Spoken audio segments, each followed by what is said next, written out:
A indústria siderúrgica ela tem um grande competidor na porta, que não é diferente para outros segmentos que a China, né? O Brasil ele produz ali 30, 35 milhões de toneladas por ano. A China produz 1 bilhão de toneladas por ano. O mercado de metais está passando por um período de intensas transformações, desafios globais, como novas taxas e impostos internacionais e a competição entre grandes players e pequenos entrantes, estão moldando o futuro do setor. No episódio de hoje, recebemos o executivo de uma das maiores empresas de metais do mundo para discutir como a inovação, a sustentabilidade e soluções colaborativas estão redesenhando este cenário. Bora mais para esse papo? Eu sou Bruno Amaral e este é mais um Veroncast.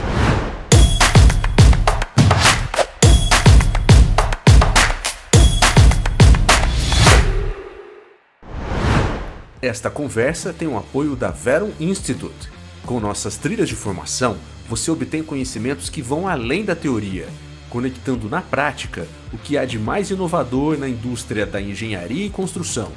O próximo passo da sua carreira te espera na Veron Institute. Seja muito bem-vindo ao Veroncast, o podcast da Veron, que vem falar sobre inovação, melhores práticas em projetos e, sobretudo, como alavancar bons resultados. Eu sou Bruno Amaral, em conjunto com meu amigo, parceiro e co-host Gustavo Roberti. Falei, Gustavão, beleza? Espetáculo a tua entrada, hein? Você tá vendo, cara? Tá melhorando. Eu nem fiz mãozinha, eu tô melhorando, né? Feedback. Não. Pô, esse episódio tem feedback, pessoal. Foda, viu? Cada vez melhor. Nem pode falar isso, desculpa aí, tudo bem. Mas brincadeira, Gustavo. Estamos aqui na 7ª temporada. 7ª temporada, BH novamente. BH novamente. Bom demais te ver de novo, viu, meu amigo? E 7ª temporada sobre o quê? Não vamos errar o tema. Não embola a língua, né, cara? Não vamos errar transformando pela colaboração. Colaboração, é isso aí. Isso aí, o Joel fica... Fixar na mente. É. A 8ª temporada, o Joel vai vir com uma outra pegadinha mais difícil vai dar um ainda, tema bem difícil. A gente vai passar uns 20 episódios da 8ª temporada descobrindo qual é o tema. É, tá certo. Hoje de novo com o Lucas Carvalho. Que bom, hein, meu amigo? Ó, muito obrigado. Joel investiu pesado. Queria fazer a mãozinha também, ó. Direto da Divinópolis pra cá. Muito é isso aí. Bem-vindo, meu amigo. Que exportado. Exportado. A gente traz o que é de melhor mesmo, por isso mesmo. Quer vir pra Vera, tem que ir de melhor, que é o Lucas Carvalho. Obrigado. Luquinha, permitindo a intimidade. Ah lá, o Bruno gosta de um apelido. Já, Luquinha, Roberto. Mas obrigado de novo por estar aqui conosco, né? E aí trazendo um parceiro nosso. Esse aqui é o Vero Partners. Esse é Vero Partners? Esse é parceiro de verdade. Ah, que legal. Vamos apresentar então Ricardo Guerra. Ricardo, obrigado por estar conosco, aceitar o convite. Bate-papo bom que a gente vai ter com você. Muito bem-vindo, meu amigo. Vai perguntar pra ele se é pra chamar de Ricardo ou de Guerra? Qual que é o apelido mais fácil? Porque eu chamei de Luquinha, né? Acho que é mais fácil de perguntar o apelido pra ele. O que você acha? Mas, bom, pode me chamar de Guerra mesmo. Aqui todo mundo já... Ricardo, acho que é muito mais comum do que Guerra. É verdade. Então, primeiro é um prazer aqui estar com vocês aqui, né? Essa parceria junto com a Vero de longa data, né? Desde o começo da Vero. Então, agradecido pelo convite aqui para a gente falar um pouco aqui de transformação, né, um pouco de estratégia, de finanças. Então, aqui eu estou à disposição para esse bate-papo super gostoso aqui. Show de bola. Legal. Apresentar, então, Ricardo Guerra. Ricardo Guerra, hoje, né, atuando como gerente-geral Latam de Estratégias e Investimento da Arcelor, Aços Longos e de Mineração. Então, papo na prosa prévia aqui estava muito boa, pessoal. Acho que é legal. Ricardo, né, como contador ali de origem, mas se aprofundou na área de finanças. 17 anos, né, ou um pouquinho mais de ArcelorMittal, não parece, né? O Gustavo, ele fala que ele tem uns 7, 8 anos de Vera, mas parece ter uns 30, tá? É muita estrada de terra que o Gustavo passa. Muita caçamba, pegou muita caçamba, cara. Muito vento na cara, sabe? Aquele vento na cara, pó, vai pegando pó, batendo assim, ó, vai ficando um pouco judiado. Mas... Tá, você tem direito à réplica, isso. Não, deixa aqui, na próxima eu pego ele. É sempre assim, um vai, outro vai. Ação e reação. Mas vamos voltar pro convidado. Vai lá. Vamos voltar, Ricardo Guerra. Mas, Ricardo, acho que é legal, acho que o primeiro ponto que a gente gosta de explorar é pegar um pouco a sua trajetória. Então, 18 anos de Arcelor, né? Então acho que uma carreira lindíssima, né, que o Lucas compartilhou com a gente. Fala um pouquinho da sua trajetória e hoje como que você chegou, né, a estar como gerente geral de estratégia e investimentos. Se você puder contar para a gente e para os nossos ouvintes também, né, um pouco da sua carreira. Claro. Vai ser um prazer. Eu comecei, como você viu aí, né, como contador, escolhi ciências contábeis para fazer, né, a minha graduação. Né? Naturalmente, não é um curso que uma criança vai escolher, então não foi uma vocação desde criança, né? Aquele negócio, o que você vai ser? Vai ser bombeiro, eu vou ser policial, né? Nenhuma criança vai escolher ser contador. Você é apresentador de podcast. Tem funções na vida que a gente se apaixona por ela. E essa foi uma dessas aqui, né? Eu acho que na época lá, lembrando, quando eu tinha 17, 18 anos, estava escolhendo lá a faculdade lá. Eu via lá em Ciências Contábeis como é que você lia as empresas, entendia de resultados e alavancagem delas. Isso, para mim, chamou muita atenção, né? Já tinha alguma interação com o tema aqui, então comecei em Ciências Contábeis, exerci ela muito pouco, assim, função de contador realmente aqui. Comecei minha carreira sempre no setor siderúrgico, então comecei em estágios, né, fora da Arcelor, e depois entrei em 2007 dentro de uma empresa chamada Cesita, que hoje é a Peran Inox, né? É uma grande empresa.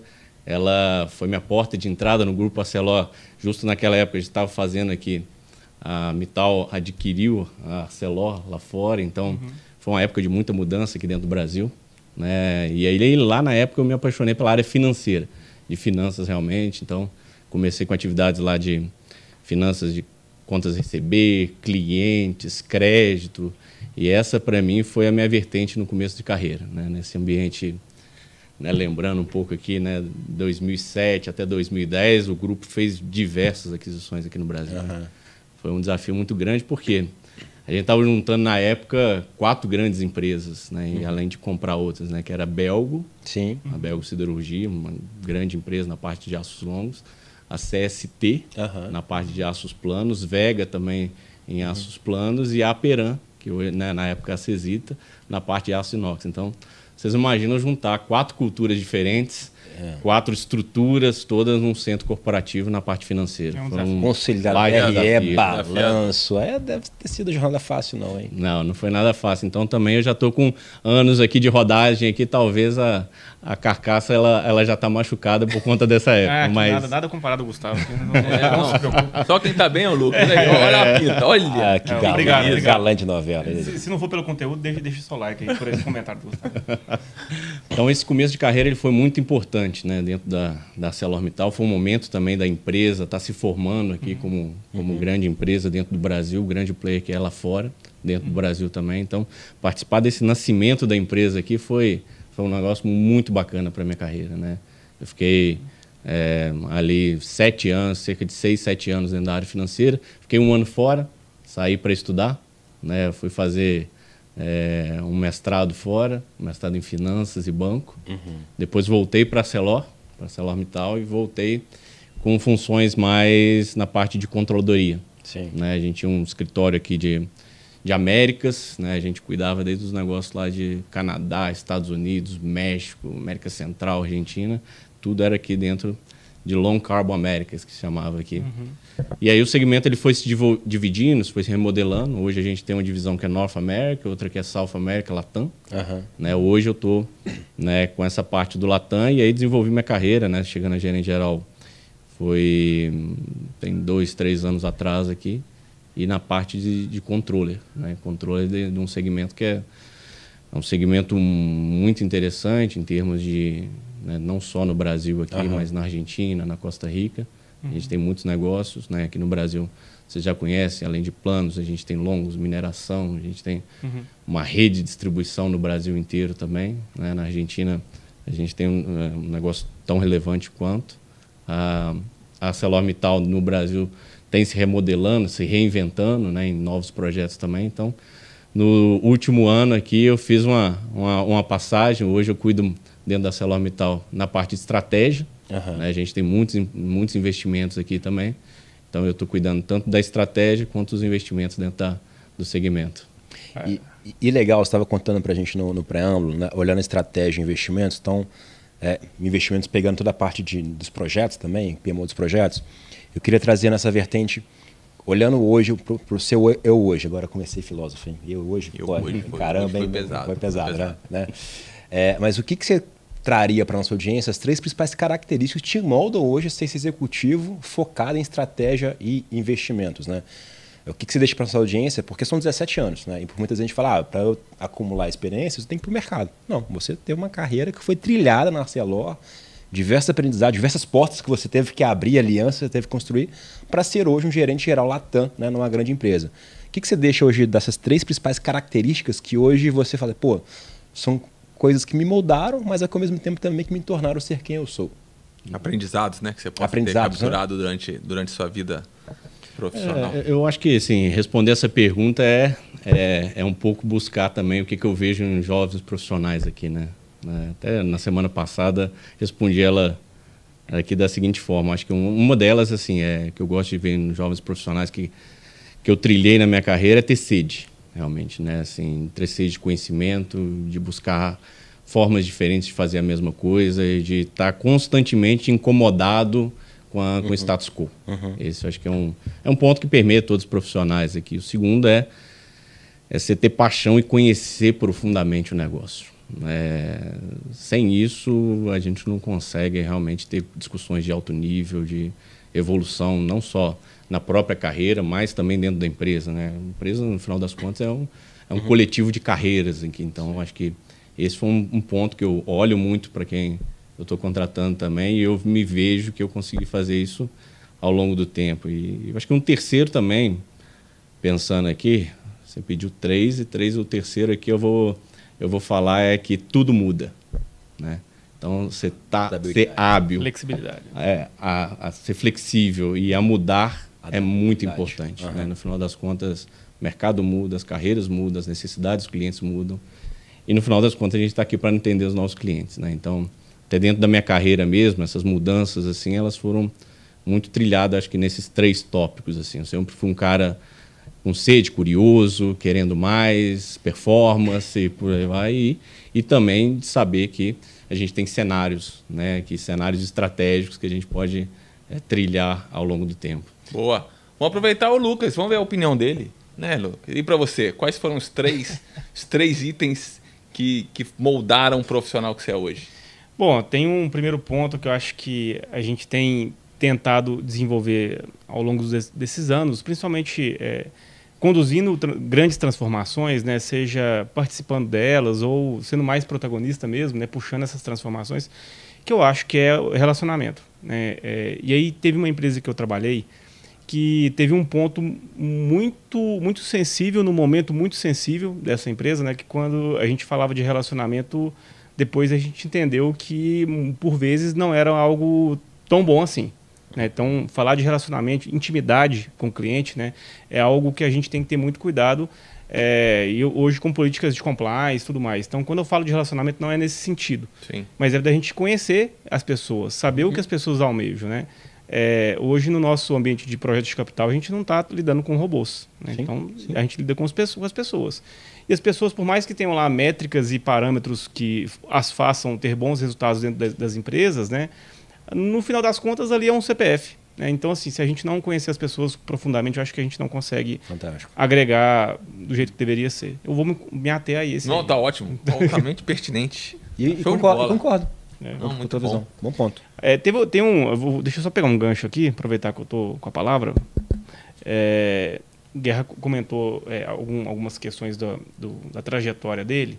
E conhecendo, né, tanto a experiência dele quanto a empresa que ele trabalha hoje, tem algumas questões que eu fico assim, curioso, né, Guerra? Por mais que a gente já tenha conversado, mas eu queria explorar isso com você também e escutar a sua opinião, né?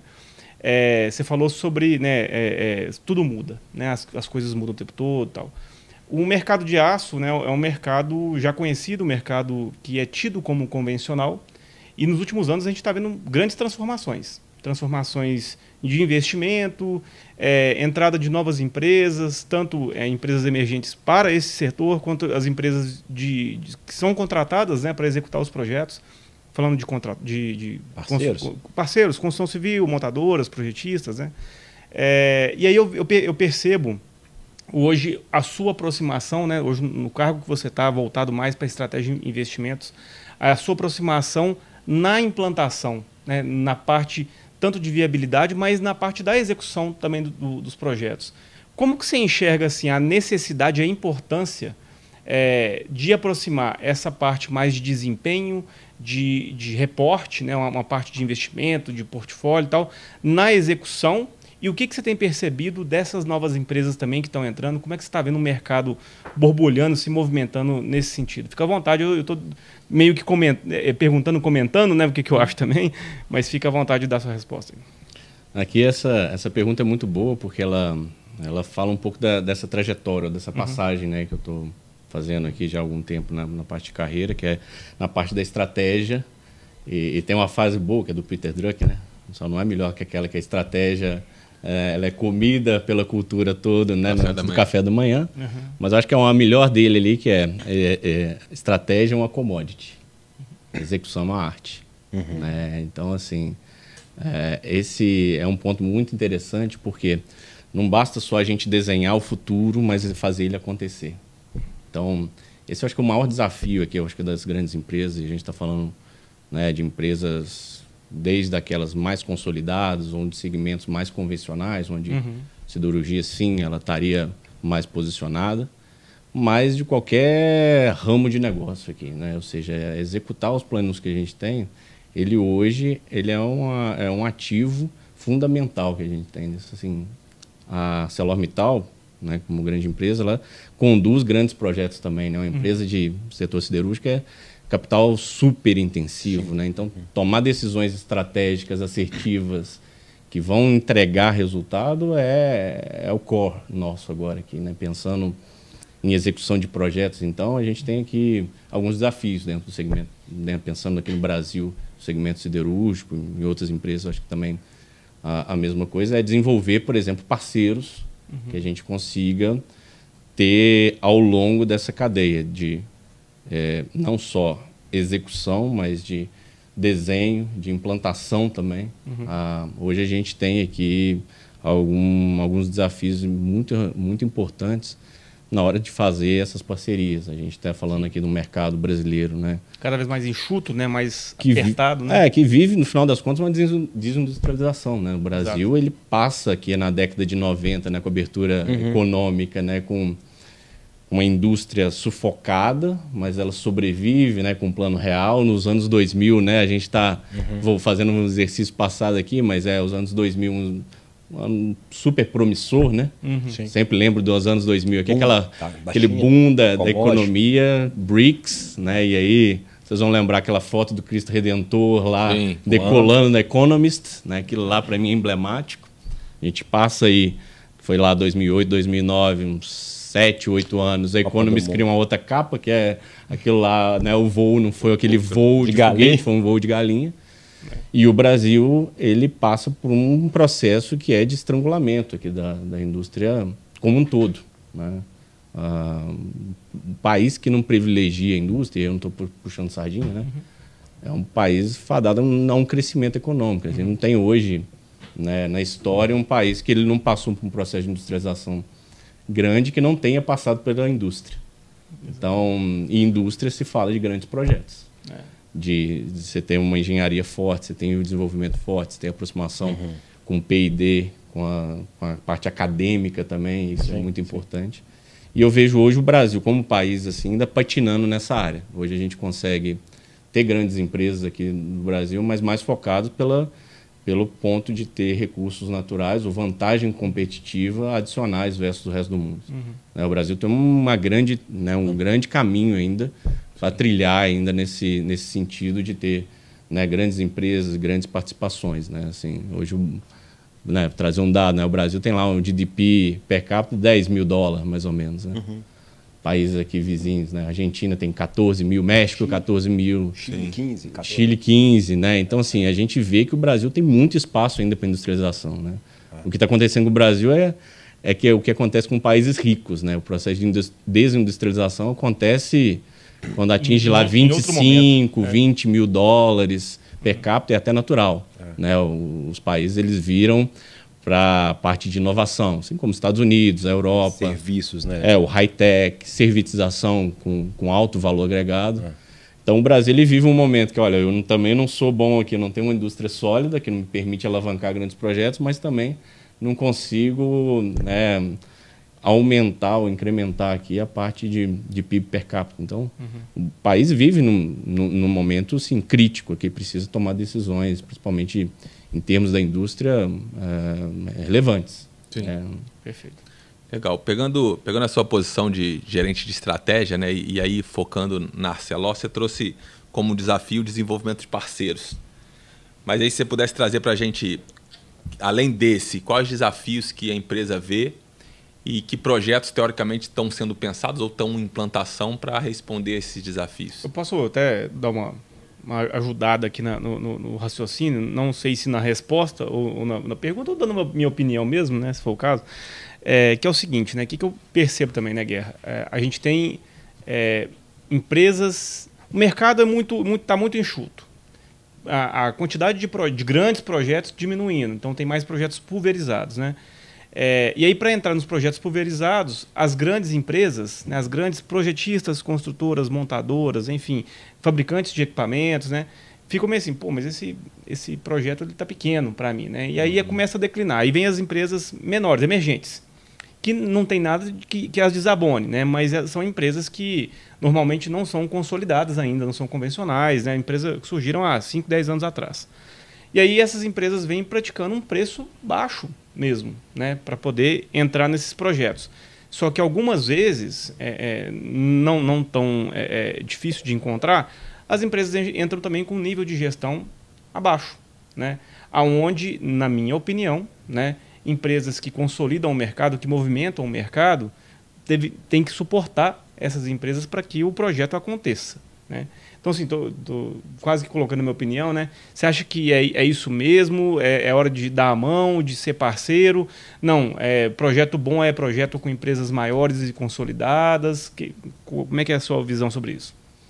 Eu acho que assim, Lucas, a gente pode fazer, pensando nos projetos que a gente tem hoje no portfólio, né, com vários parceiros independentes do tamanho aqui, né? Óbvio que à medida que tem parceiros que vão ter, né, menos experiência em algum projeto, por aí vai, a gente tem que entrar fazendo a parte, né, principalmente de planejamento ali, né? Essa parte de planejamento é uma parte fundamental. Então eu vejo hoje gaps, né, quando a gente fala, né, de novos entrantes ou empresas emergentes aqui, nesse sentido, mas a ArcelorMittal está preparada para isso, né? No final das contas, a gente tem que fornecer condições no final do dia o projeto acontecer. Esse eu acho que é o grande ponto, né? Independente do tamanho da empresa.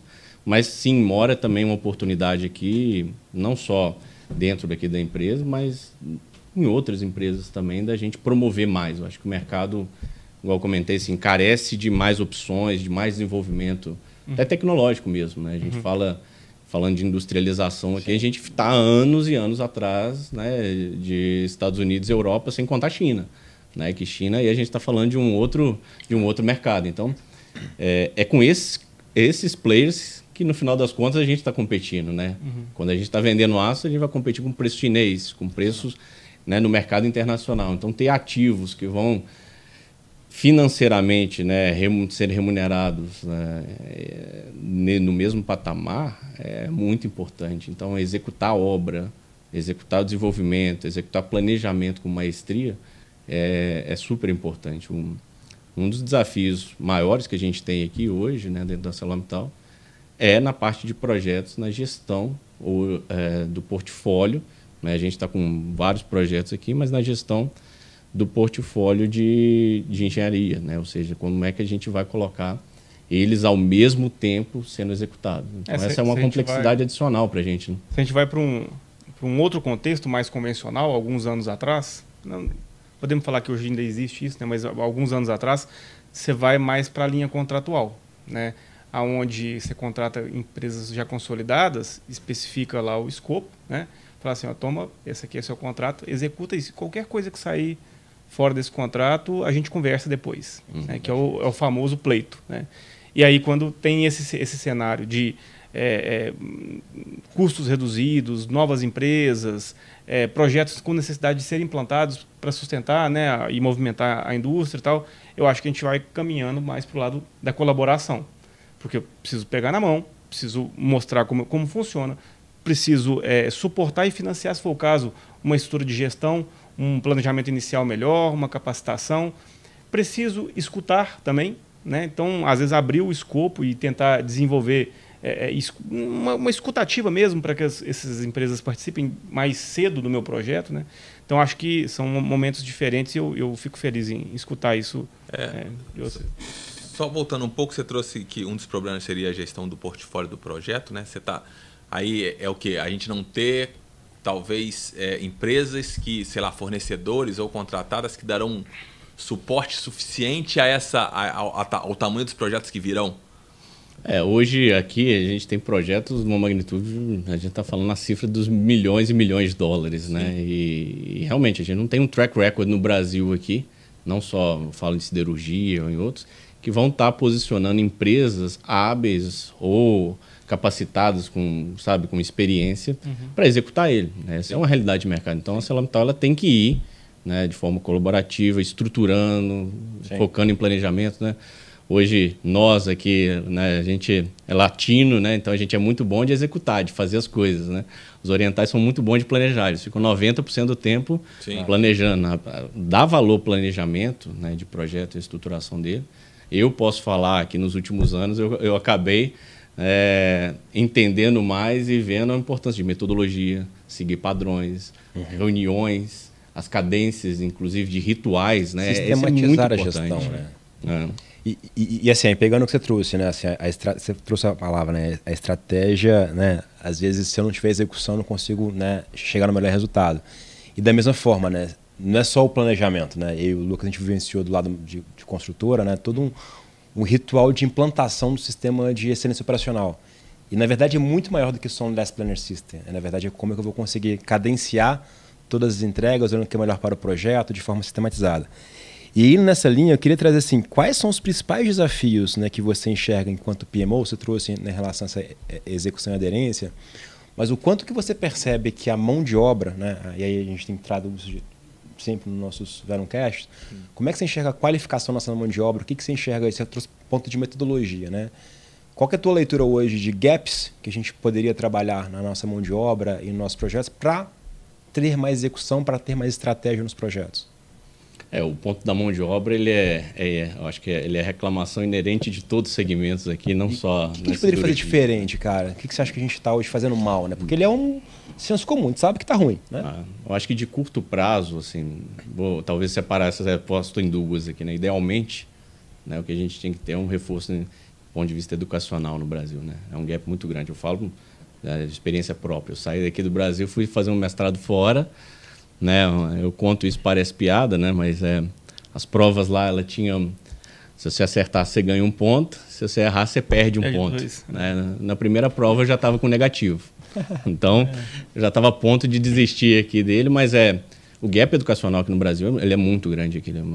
É um ponto que o Brasil ele precisa desenvolver. A gente estava falando de industrialização, né, do Brasil. Sim, aí passa pela base. Por que industrialização é tão importante? Não é por causa do segmento que eu estou trabalhando, mas porque é aquele que paga melhores salários, que tem maior valor agregado, que ele distribui muito mais participação de resultado, ele puxa a riqueza para cima. Então, isso daí ele é um ponto que ele arrasta a cadeia de valor. Né? Eu estou falando de uma empresa que vai fazer investimento X, por exemplo, a ArcelorMittal, que ela vai impactar 8 vezes na cadeia dela. Né? Um automotivo também, a mesma coisa, por aí vai. Então, ele tem um poder maior de transformação, só que ele tem que estar ancorado numa base educacional muito grande. A gente está falando de um P&D, né, no Brasil, que hoje é quase inexistente, né? Assim, a gente tem aqui alguns déficits, né, de incentivo, principalmente a desenvolvimento de pesquisas em todas as áreas aqui.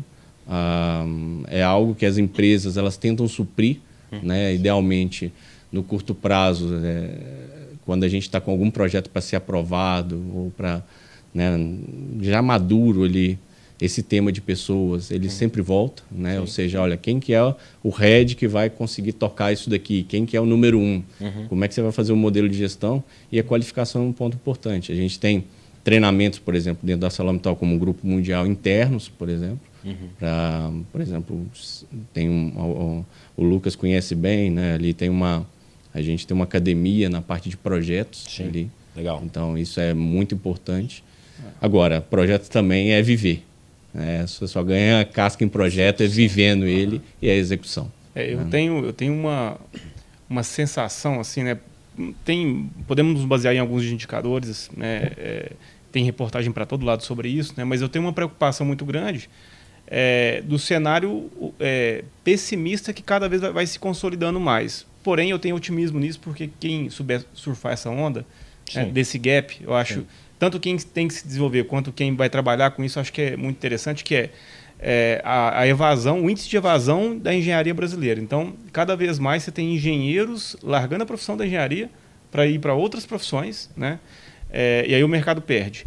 Você tem o índice de pessoas que começam a faculdade de engenharia. A gente está falando de industrialização, então estou focando aqui nessa profissão de engenharia, né? Mas a cada ano que passa, são menos pessoas fazendo engenharia também. Então, além do engenheiro formado que larga, tem a galera que para de procurar engenharia, né? E aí eu acho que empresas como a ArcelorMittal, que investem na parte educacional, que esse próprio podcast aqui é uma forma de conhecimento, né, que chega em quem está vendo, quem está escutando.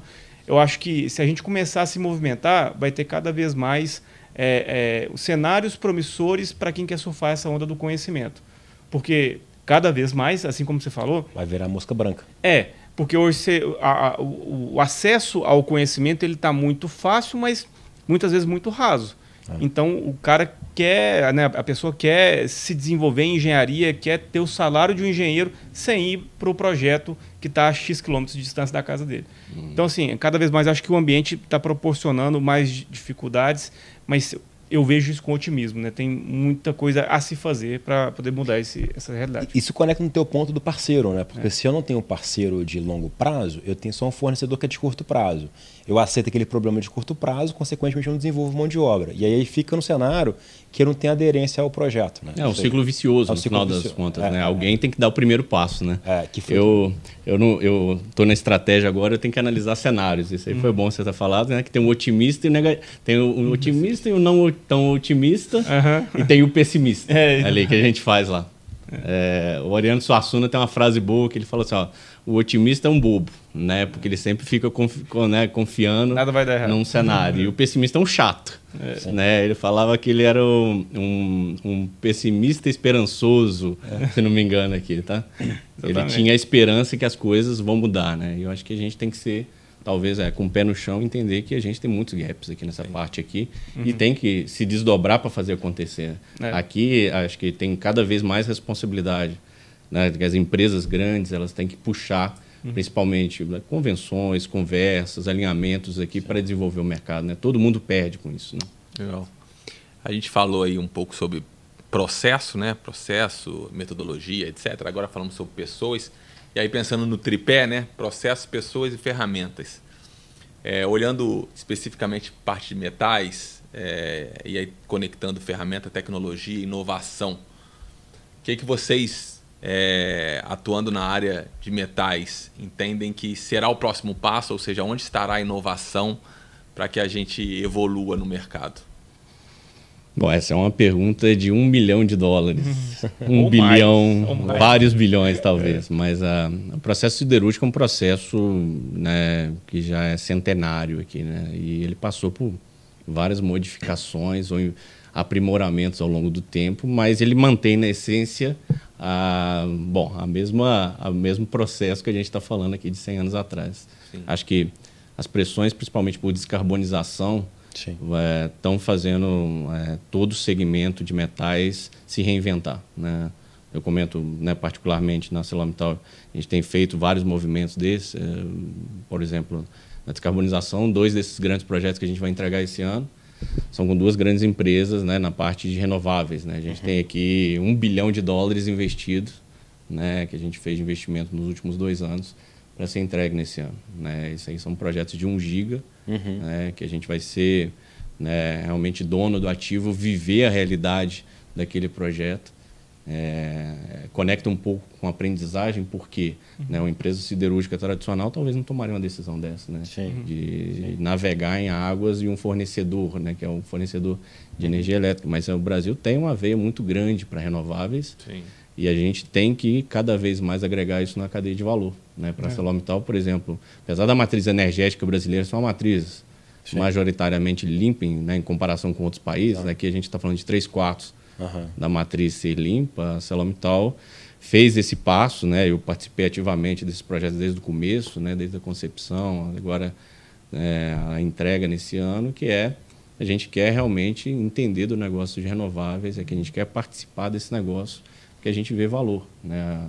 A carbonização, né, do mundo, ela ocorreu nos últimos 100 anos e participar da descarbonização dela é um legado super importante aqui quando a gente está falando dos próximos 30, 50, 100 anos do mercado siderúrgico. Então, eu vejo muito a descarbonização acontecendo nos próximos anos. Ainda existe várias tecnologias, né, que ainda estão em teste, vários IFs, né, que assim, é a parte financeira. Às vezes um projeto é muito caro, às vezes não é viável, a gente não tem recursos para fazer ele. Mas, sem dúvida, é algo que a empresa vai trilhar e o segmento também, né? Hoje existe não só uma pressão, mas aqui é impossível a gente conseguir continuar as emissões como a gente tem hoje. Né? Hoje é um segmento que contribui aí por 6% da emissão, né, mundial. É um segmento que tem uma participação relevante. Não é o maior, mas sim, a gente tem que dar contribuições. Eu acho que o maior desenvolvimento tecnológico ele vem na descarbonização. Legal, boa. Eu tenho uma opinião que eu concordo muito com tudo que você falou, mas eu vou tentar agregar com outros aspectos, né, que é a parte de projetos de capital e da parte industrial. Né? A parte de projetos de capital, eu acho que cada vez mais a gente tem que tomar decisões mais rápidas, né? De estudo de viabilidade, de tipo de fornecedor que a gente vai ter, tipo de projeto que vai ser implantado. Então, acho que a gente tem que investir muito na capacitação desses profissionais, tanto qual é o último consultor técnico das antigas que você viu, né? Então, assim, esses profissionais cada vez mais mosca branca, né? Como o Bruno tinha falado. Então, parte de projetos de capital, acho que capacitação, para mim, seria o principal mote aí de atuação. E na parte de industrial, eu vejo muito inteligência artificial, né? Porque a maioria dos ativos que eu vejo aonde as empresas da magnitude da ArcelorMittal ou está ampliando a produção ou está expandindo para produtos diferentes, né? A gente está falando de desatualização de ativos ou deterioração de ativos. Dá até um trava-língua. Deterioração de ativos. Então, assim, quando eu preciso construir um laminador novo, né? Quando eu preciso ter uma linha nova de produção, agora, depois, mas quando eu tiver essa ideia e aprovar esse investimento e implantar, será que meu ativo já não está desatualizado em relação aos produtos que estão surgindo? A confiabilidade do ativo digital, né? E quando é que eu faço uma parada? Qual é o meu plano de parada? Ele prevê uma parada todo mês, pequena, ou uma grande parada no final do ano? Então, assim, acho que a inteligência artificial vai ajudar muito nisso. Então, de novo, resumindo, né? Inteligência artificial na parte de industrial e capacitação técnica para os profissionais de engenharia de projetos de capital, eu acho que também podem ajudar bastante. Concordo, assim, trazendo uma visão, a gente traz muito isso na Vero, né? De confiabilidade do ativo digital. Ou seja, e aí tem que nascer na engenharia, se não tiver engenharia digital, né? Não consigo depois ter, e depois como é que eu consigo ter todo o ciclo de vida do projeto e também da operação, né? Tendo uma visão bem ponta a ponta. Olhando uma visão macro, trazendo a visão de estratégia também, a gente passa, né? E o mercado siderúrgico é um mercado que ele é um mercado extremamente bem, né? Tem um nível de competição muito alto, né? Então, profissional, área igual a sua de estratégia, ela tem uma relevância muito grande para trazer ali para onde vai o mercado. Então, eu queria trazer assim, quais são os principais desafios que você enxerga hoje, na perspectiva macro, global, mundo, né? Falando de contexto geopolítico, e que hoje traz a necessidade no curto prazo da sua área de ter um olhar para futuro, para olhar tendências, mas tem que olhar para presente para executar projeto, né? E aí você tem duas áreas, pelo que você disse, tem uma área que olha a estratégia e tem um outro braço que você está olhando a governança do seu PMO. E aí você tem presente e futuro. Como que você consegue trazer isso de forma sinérgica para trazer resultado, né, para a Arcelor? Ou seja, como é que você consegue olhar para o futuro, mas ao mesmo tempo garantir a entrega no curto prazo? Né? O que você enxerga de principais desafios nesse contexto? Essa é uma pergunta muito importante, porque ao mesmo tempo que a gente tem que olhar para o futuro, ver as tendências, as variações, a gente tem que garantir que o presente ocorra, né, no prazo e também com o orçamento que a gente tinha imaginado. Então, hoje, na parte estratégica, o que a gente tem é um olhar para o futuro, mas não encaixando ele em um cenário determinístico, né, e sim olhando aqui tendências e variações, né, Se a gente pegar aqui nos últimos anos, apesar da gente falar que a indústria siderúrgica é uma indústria estável, ela viveu momentos voláteis muito grandes. Na minha experiência aqui, eu lembro que a gente estava falando do Brasil, um pouco de economia, mas a indústria siderúrgica também viveu depois de 2015 um hiato, né? E a parte de construção civil também foi igual, né? Sim. Uma queda muito grande que é difícil recuperar. Então, olhando para o macro, né, não só para o Brasil aqui, o que a indústria siderúrgica tem? Ela tem um grande competidor na porta, que não é diferente para outros segmentos que a China, né? Hoje, a título de curiosidade, né, o Brasil ele produz ali 30 a 35 milhões de toneladas por ano. Né? Todos os players aqui do Brasil, em longos planos, a China produz 1 bilhão de toneladas por ano. Então, significa o seguinte, né? A indústria, que é uma indústria de capital intensivo, que ela precisa de muito investimento para ocorrer, Sim. ela tem que olhar não só a execução, mas também um grande competidor, e eu não estou falando de nem outros grandes players no mundo. O chinês, quando ele começa o ano lá, está no Réveillon, ele passa 11 dias, né? No 11º dia, lá para as 11 horas da manhã, ele já produziu um Brasil. Então, como competir estrategicamente com um player desse? Né? A gente sabe, de novo, que o volume ele é fundamental aqui para a gente reduzir custos. Na siderurgia não é nada diferente. Então, é super complicado. Então, a estratégia ela tem que se basear em diferenciação, agregação de valor, estar perto do cliente. A gente, né, a gente conhece bem os clientes aqui, a gente entende do mercado, a gente tem que criar mais valor para ele, proposta de valor, que vão adicionar na cadeia muito proximidade entre fornecedor e cliente. E isso exige da gente, da ArcelorMittal, um olhar de cenários, na verdade, aqui, né? De cenários, eu falo de novos entrantes, de produtos substitutos, de tendências. Então, esse é um desafio muito grande para o lado da estratégia, né? Que é do lado do PMO ou do lado da execução de projetos de CAPEX, é de executar com metodologia, com prazos e orçamentos, né, de acordo com o esperado. Né? Os projetos são feitos para gerar surpresa, no final das contas não existe projeto sem surpresa, mas essa é uma meta dentro do escopo de atuação de estratégia. A gente vê muito essa questão de cenários e como é que a gente está posicionado com eles. Legal a visão. Ô Guerra, aí tentando mudar um pouco de assunto e tentando pegar a sua experiência no quesito ligado à liderança. O que você entende, que características, competências que um bom líder hoje tem que ter? Bom, o Lucas mencionou aqui, e a gente está, né, em todos os segmentos vivendo essa escassez de mão de obra. Né? Eu acho que hoje um líder ele tem que ser cada vez mais aquele líder carismático, aquele que vai criar um imã em atração de boas pessoas para trabalhar junto dele. Isso daí de acordo com as pesquisas de tendências geracionais, a gente vê que cada vez a gente vai ter mais dificuldade em ter boas pessoas que têm lá vários anos de empresa. Isso já não é uma realidade, né?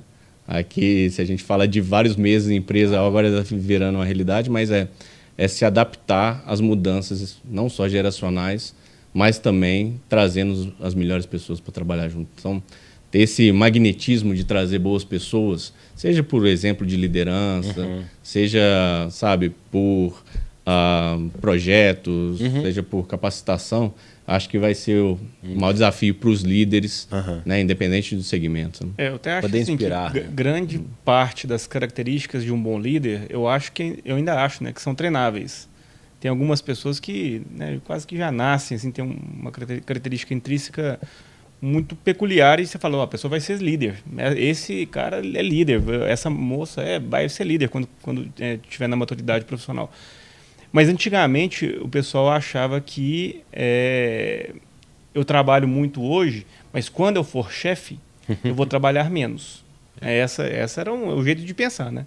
E hoje a gente vê que quanto mais próximo, não estou falando nem de exercer a liderança, mas quanto mais próximo da oportunidade de exercer liderança a gente chega, mais trabalho a gente tem.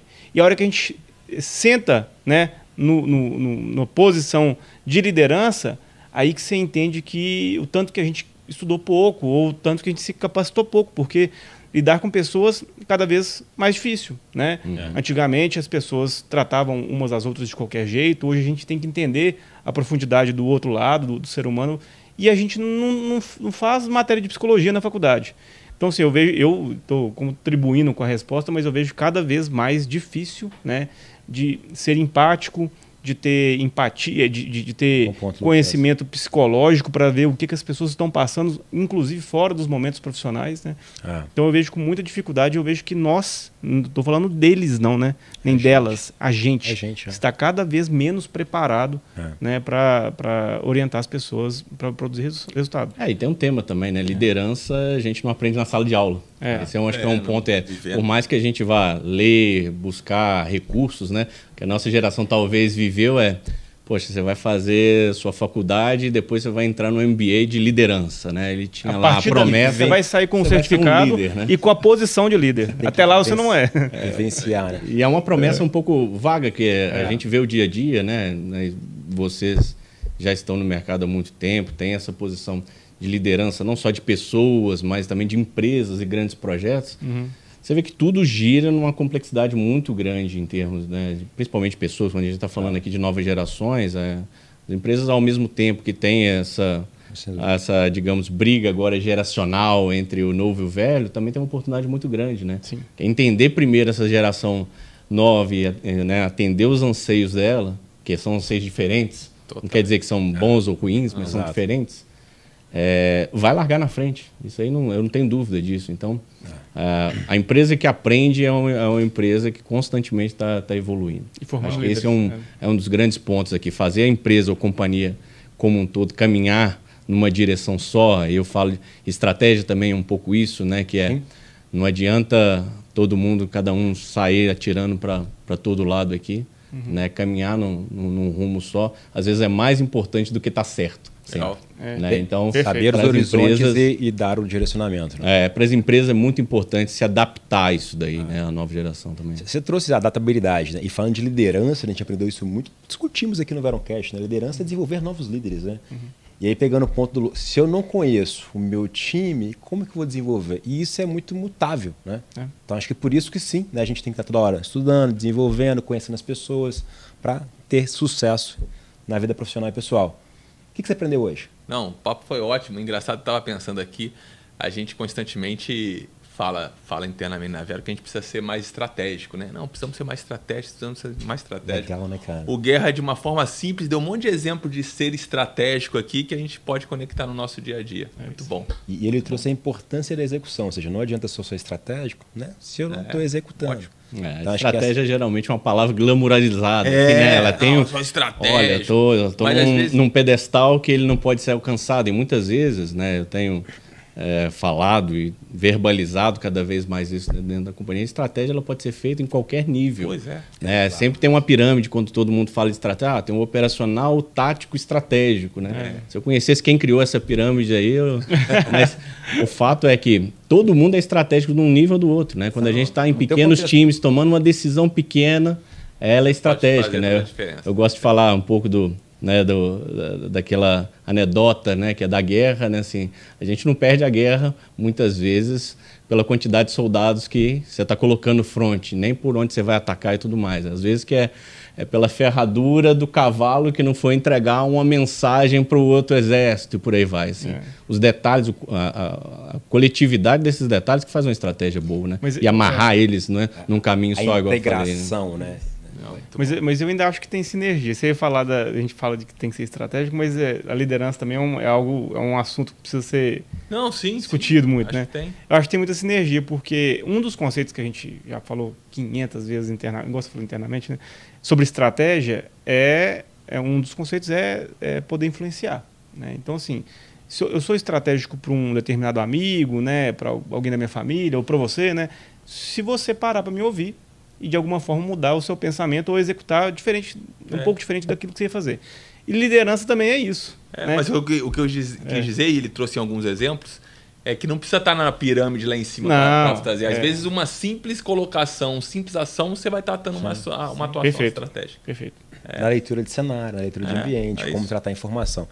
que você aprendeu hoje? Vamos lá, né? Vamos lá. A gente faz uma brincadeira no final, que é o que foi útil pra gente esse papo. Então a gente vai trazer o que foi útil pra gente, o Lucas vai trazer e depois você traz o que foi útil pra você nesse papo. Então vamos lá, conversamos com o Ricardo Guerra, gerente geral Latam de estratégia na ArcelorMittal. E investimentos.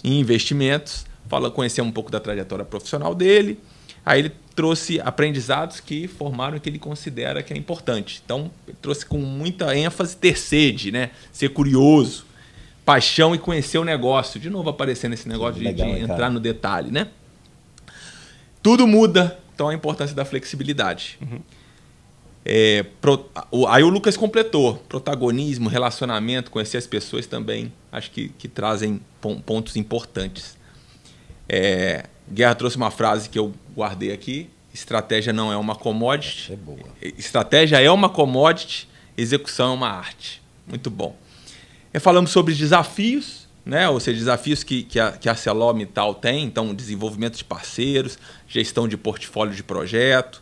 Aí falamos sobre a importância de metodologia, seguir padrões. Então, a gente falou sobre os 3 pilares, processos, pessoas, ferramentas. Então, discorremos um pouco sobre a mão de obra, necessidade de desenvolvimento em educação. Aí falamos um pouco sobre, olhando a inovação em metais, a questão da descarbonização como uma pegada forte. O Lucas falou um pouco sobre a inteligência artificial no processo industrial. E agora entramos nessa questão mais de estratégia e a ambiguidade de olhar a estratégia no futuro, também pensar na estratégia no PMO dos projetos no curto prazo. Pintou o competidor da China, né? E aí ele trouxe uma coisa bastante interessante, pessoal, que a gente fala também muito na nossa atuação, que é fundamental você agregar valor. Fundamental você ter valor. E ele conectou que, para competir com a China, é importante fazer diferente, trazer valor para esse cenário.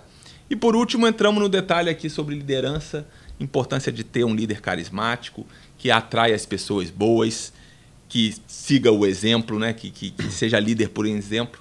E o Lucas trouxe de ser um líder empático nos dias de hoje, é fundamental. Fale pra gente, deixa o que foi útil para você, deixa nos comentários, manda pra gente também sugestão de novos episódios. Luquinha, o que foi útil para você, meu amigo? Teve uma... Luquinha é foda. Não pode falar essa última palavra. Mas teve uma frase que o Guerra trouxe aqui, né? Que eu acho que a gente tem que lembrar dela mais vezes, assim, que cara, é o tal da união, né? É melhor todo mundo estar junto, encaminhando para um sentido mesmo que não seja o correto, mas junto, né? Porque eu acho que é mais fácil mudar a rota, entender e todo mundo, né, fazer o que é certo. Acho que a gente com ideias pulverizadas, a gente não faz a tal da estratégia acontecer de jeito nenhum. E aí demanda alinhamento, né? Porque tem que alinhar. E aí podemos falar de um monte de coisa, né? Ferramenta, rotina, características de comportamentais, estrutura organizacional e tal. Mas eu acho que a gente tem que buscar isso, né? Buscar estar alinhado. E para você, Ricardo, agora foi o Ricardo. Agora entrou um novo participante aqui, você puxou. Guerra, mas e para você? O que foi útil para você nesse episódio conosco, meu amigo? Primeiro foi um prazer aqui, né, ter esse bate-papo super descontraído com vocês aqui, aprender mais com vocês, né?